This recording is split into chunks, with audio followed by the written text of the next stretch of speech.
Satellite images में भी भारत और श्रीलंका के बीच समुद्र के नीचे पत्थरों की एक श्रृंखला दिखाई देती है। यह सीधी रेखा जैसी आकृति लगभग 30 किलोमीटर तक फैली हुई है। कुछ लोग इसे एडम्स ब्रिज कहते हैं, जबकि करोड़ों भारतीय इसे राम सेतु मानते हैं। वैज्ञानिकों का मानना है कि ये संरचना 7000 साल से भी पुरानी है। रामायण की कहानियां भी लगभग इसी काल के आसपास की मानी जाती है।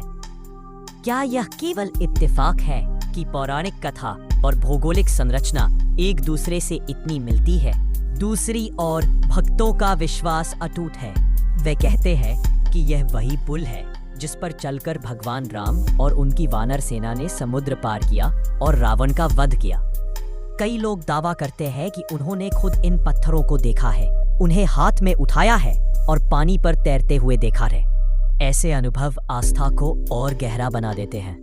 लेकिन विज्ञान की दुनिया में सवाल वहीं खड़े हैं। कुछ वैज्ञानिक कहते हैं कि पमिस स्टोन्स सच में पानी पर तैरते हैं, लेकिन लंबे समय तक नहीं। धीरे धीरे वे पानी सोख लेते हैं और डूब जाते हैं। फिर रामेश्वरम के पत्थर इतने समय से तैरते कैसे बने हुए हैं? क्या ये साधारण पमिस स्टोन से अलग है, या फिर इनमें वाकई कुछ ऐसा रहस्य है जिसे हम अब तक समझ नहीं पाए हैं? इतिहासकार मानते हैं कि इंसान ने हजारों साल पहले भी बड़े बड़े निर्माण किए थे, जिनके राज आज तक पूरी तरह खुल नहीं पाए हैं। तो क्या यह संभव है कि राम सेतु सचमुच इंसानों ने बनाया हो और यह पत्थर उसी पुल के बचे हुए हिस्से हों?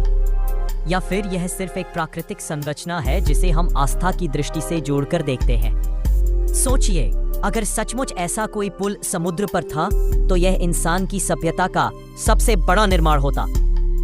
और अगर यह पूरी तरह प्राकृतिक है तो यह प्रकृति का सबसे बड़ा रहस्य है। किसी भी स्थिति में यह सवाल आज भी अनुत्तरित है। तो दोस्तों, अब सवाल आपसे है, क्या आपको लगता है कि रामेश्वरम के ये तैरते पत्थर भगवान राम की सेना का चमत्कार है, या फिर ये सिर्फ भूगोल और विज्ञान का खेल है? शायद सच दोनों के बीच कहीं छिपा है।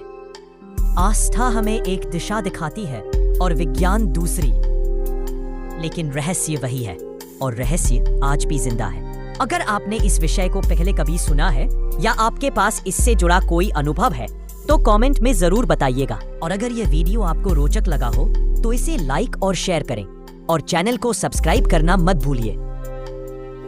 हम फिर मिलेंगे एक और रहस्य के साथ।